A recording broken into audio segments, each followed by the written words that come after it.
दोस्तों नमस्कार, मैं संदीप गौतम हूं। आप देख रहे हैं आपका अपना चैनल नेशनल 24 न्यूज। इस वक्त हम मनोज कुमार पासी जी के पास बैठे हुए हैं। हम उनसे चर्चा करेंगे। मनोज कुमार पासी जी, आपके ऊपर एक गंभीर आरोप है।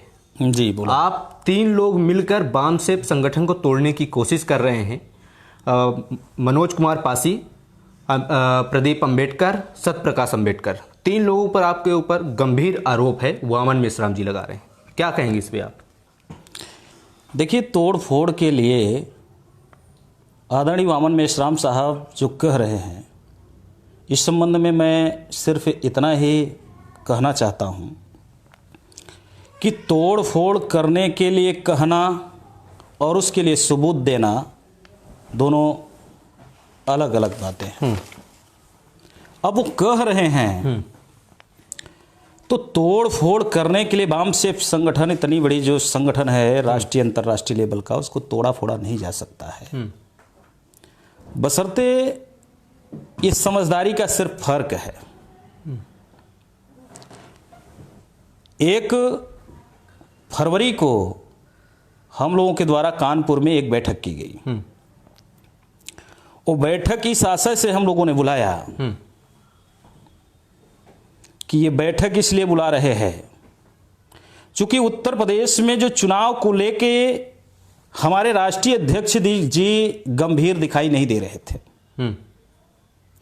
सारे साधन संसाधन ऑफिस में खड़े और बड़े से बड़ा कार्यकर्ता सिर्फ ऑफिस में रह रहे थे। और दूसरी एक बात कि लगातार संगठन में चुनाव के समय में एक एक करके किसी न किसी के ऊपर कार्रवाइयां हो रही थी। तो हम लोगों ने सोचा कि अगर एक व्यक्ति अगर बात रखता है तो आदरणीय वामन मेश्राम साहब एक पक्ष निर्णय लेते हैं विदाउट सुने हुए दूसरे को।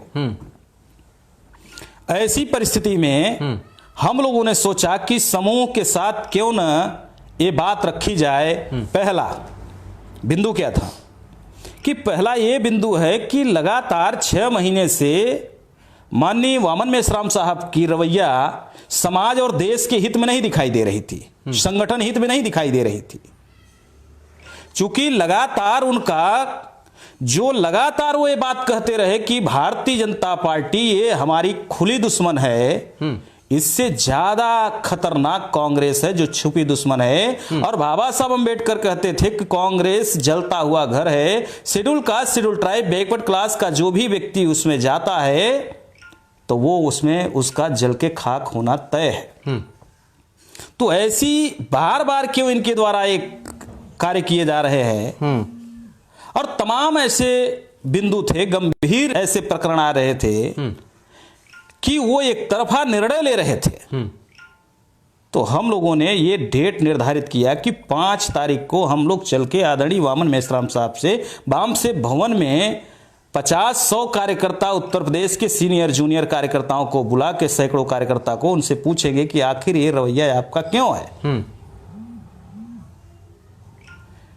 और ये बात कह के हम लोग जब वहां से निकलते हैं तो दूसरे दिन एक सर्टिफिकेट उनके द्वारा आ जाता है कि इन 3 लोगों को गद्दार साबित किया गया। तो अब उनको गद्दारी का सबूत देना पड़ेगा। पहला, उनके द्वारा ये कहा जा रहा है अगर 3 लोग उसमें हमने भेजा था तो तीनों लोगों को पहले तो आना पड़ेगा सामने और सबूत देना पड़ेगा, वरना गद्दार कहना एक किसी के चरित्र का हनन होता है। इसलिए हम अपने चरित्र हनन का मुकदमा मानहानि का दावा करते हैं। हम आदरणीय वामन मेश्राम साहब को भी एक लीगल नोटिस देंगे कि इस तरीके से विदाउट तथ्य सबूत के आधार पे आपने इस तरीके की बात क्यों की। तो ये मेरा इस पे कहना है। अभी समथिंग 1.5 घंटा हुआ होगा। अभी मेश्राम साहब लाइव आए हुए थे जी। उस पर एक वीडियो जारी करते हैं और उसमें से लगभग जो आपके ऊपर आरोप तो लगता ही लगता है 3 लोगों के ऊपर, उसके बाद 18 से 19 लोगों के नाम लिस्टेड एक प्रिंट निकाल कर उसमें से नाम पढ़ते हैं कि उन लोगों को इजाज़त दिया जाता है, उनमें से जो लोग प्रदीप अंबेडकर, मनोज पासी और सत्यप्रकाश अंबेडकर के ऊपर एफआईआर करना चाहते हैं, उनको संगठन की तरफ से पूरी शक्ति के साथ उनको सपोर्ट किया जाएगा। इस पर आप क्या कहेंगे? आपके ऊपर एफआईआर होने वाले हैं।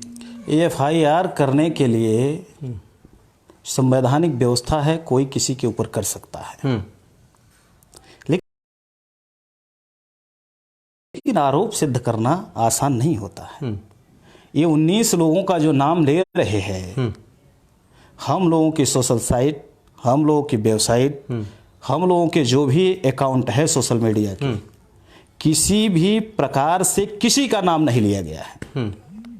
अगर नाम ही नहीं लिया गया फिर भी बदनाम करने का प्रयास कर रहे हैं, इसका अर्थ यह हुआ आदरणीय वामन मेश्राम साहब के फैसले से पूरे देश और प्रदेश के संगठन के कार्यकर्ता खुश नहीं हैं।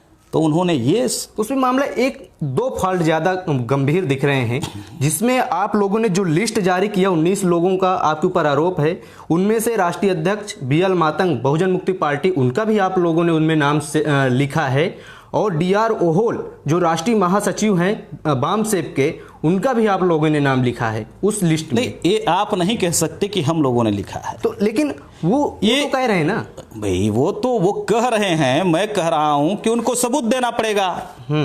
अगर सबूत नहीं देते हैं तो गंभीर आरोप लगाते हैं तो निश्चित तौर पे वो इस षड्यंत्र में शामिल है। झूठा आरोप, प्रोपेगेंडा करना, चूंकि सिद्धांत से समझौता करने के बाद कुछ बचता नहीं है। अच्छा, अभी उसके बाद वामन मेश्राम जी के बाद जो राजकुमार थोरात हैं, इंडियन लीगल के उनके राष्ट्रीय अध्यक्ष हैं, वो भी लाइव आकर यही बातों को कह रहे थे, यही सारे मुद्दों को लेकर। देखिए, वो सीनियर अधिवक्ता है और एडवोकेट राजकुमार थोराट जी सुप्रीम कोर्ट के लॉयर्स हैं, और लॉयर्स का जो संगठन है उसके वो राष्ट्रीय प्रभारी भी हैं। तो हमें उनके ऊपर इतना कहना है कि आपके मुंह से गद्दार कहना, ये चरित्रहरण का मुकदमा बनता है आप पे, और ये कहने से आपको परहेज करना चाहिए था, लेकिन आपने ये नहीं किया। आप लीगल नोटिस देते हैं, सारे लीगल नोटिस का जवाब देंगे और फिर हम भी हाई कोर्ट में खींचते हैं, फिर आप लोगों को जवाब देना पड़ेगा। अभी मैं सोशल मीडिया पे बहुत सारी बात डिस्क्लोज नहीं करना चाहता हूं, और नहीं तो ऑल इंडिया को ये पता चल जाएगा कि वास्तव में इस बामसेप की जो बड़ी तंजीम है, जो ऑर्गेनाइजेशन है, संगठन है, इसके मुखिया और इनके द्वारा जो कमेटी है वो कितना ज़्यादा गलत कार्य कर रहे हैं, ये सारा मैं डिस्क्लोज कर सकता हूं। लेकिन हम एक मर्यादित व्यक्ति है, सोशल मीडिया का उपयोग आदरणीय वामन मेश्राम साहब जैसे आगे आगे करते जाएंगे वैसे पीछे पीछे हम भी करते चलेंगे, और वो न्यायालय में जाए। मैं ये चाहता हूं, मैं चाहता हूं कि आदरणीय वामन मेश्राम साहब, माननीय एडवोकेट राजकुमार थोराट साहब, आप लोगों से मेरा विनम्र निवेदन है कि आप लोग जाइए, लीगल नोटिस दीजिए, उसके बाद हम आपको कोर्ट में चैलेंज करते हैं, फिर आपकी फदीहत होगी पूरे देश दुनिया में, और इसके जिम्मेदार आप होंगे। शुक्रिया हमसे बात करने के लिए। तो आप थे मनोज कुमार पासी जी, जो वामन मेश्राम और राजकुमार थोरात के बातों को खंडन करते हुए काफ़ी चीज़ें सामने रखा। तो इस वीडियो में आपका क्या कहना है, आप कमेंट्स बॉक्स में जाकर अपनी राय जरूर देंगे। शुक्रिया।